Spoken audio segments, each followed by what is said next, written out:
ഒരു കുട്ടിക്കും മറ്റൊരു കുട്ടിക്കും ഇടയിൽ ചെറിയൊരു ഡിസ്റ്റൻസാണ് വേണ്ടത്.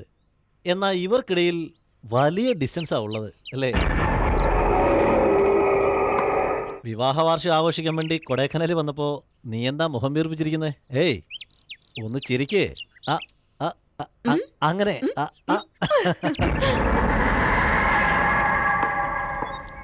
വീട്ടിലാണെങ്കിൽ മുറി കയറി കഥ അടച്ചിരിക്കും.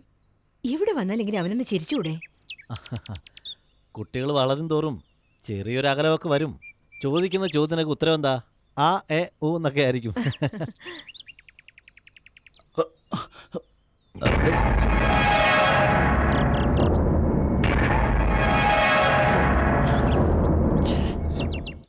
എന്താ ചേട്ടാ ഇത്? നമ്മളെല്ലാവരും കൂടി ഇങ്ങോട്ട് വന്നതിനാ? അടിച്ച് പൊളിക്കാൻ വേണ്ടിയല്ലേ? എന്നിട്ടിപ്പോൾ ചേട്ടൻ മാത്രം ഇവിടെ ഒറ്റയ്ക്ക് വന്നത് എങ്ങനെയാ? അമ്മയ്ക്ക് അച്ഛൻ എന്ത് വിഷമമുണ്ടെന്നറിയോ? അല്ല, ഞാനൊരു സിഗരറ്റ് വലിക്കാൻ വേണ്ടിയാണ് ഇങ്ങോട്ട് വന്നത്. ഈ വ്യൂ കണ്ടപ്പോൾ ഉടനെ അങ്ങ് നിന്ന് പോയി. നല്ല ഭംഗിയുണ്ടല്ലേ? ഈ സ്ഥലം കാണുമ്പോൾ പ്രിയെ ഓർത്തു പോവാ.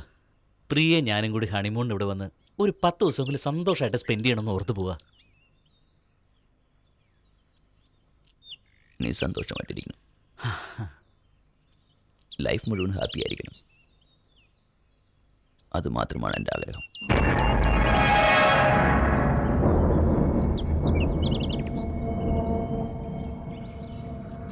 Nice place.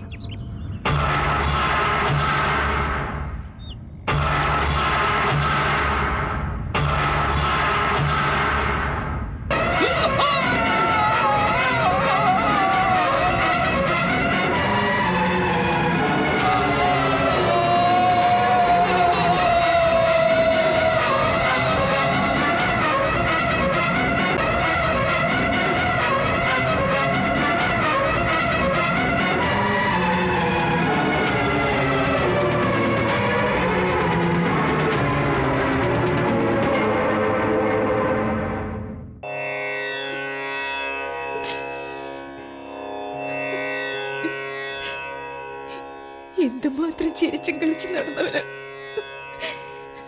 നമ്മളെയൊക്കെ വിട്ടു പോകാൻ വേണ്ടിയായിരുന്നു അങ്ങനെ കാണിച്ചത്. സൂരജിനോട് രഘു എന്ത് സ്നേഹം കാണിച്ചിരുന്നു. ബൈക്കിൽ നിന്ന് താഴെ വീണാമന് പരിക്കേറ്റ ഉടനെ കാറ് വാങ്ങിക്കൊടുക്കുകയും ചെയ്തില്ലേ?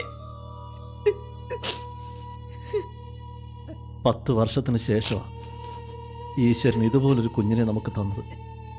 അതേ ഈശ്വരനാ ഇത്രയും നാളും അവനോടൊപ്പം ജീവിക്കാനും അനുവദിച്ചത്. ഇപ്പോ തന്നവൻ തന്നെ വിളിച്ചോണ്ട് പോയില്ലേ? നമ്മുടെ കൺമുമ്പിൽ തന്നെ അവൻ പോവുകയും ചെയ്തു.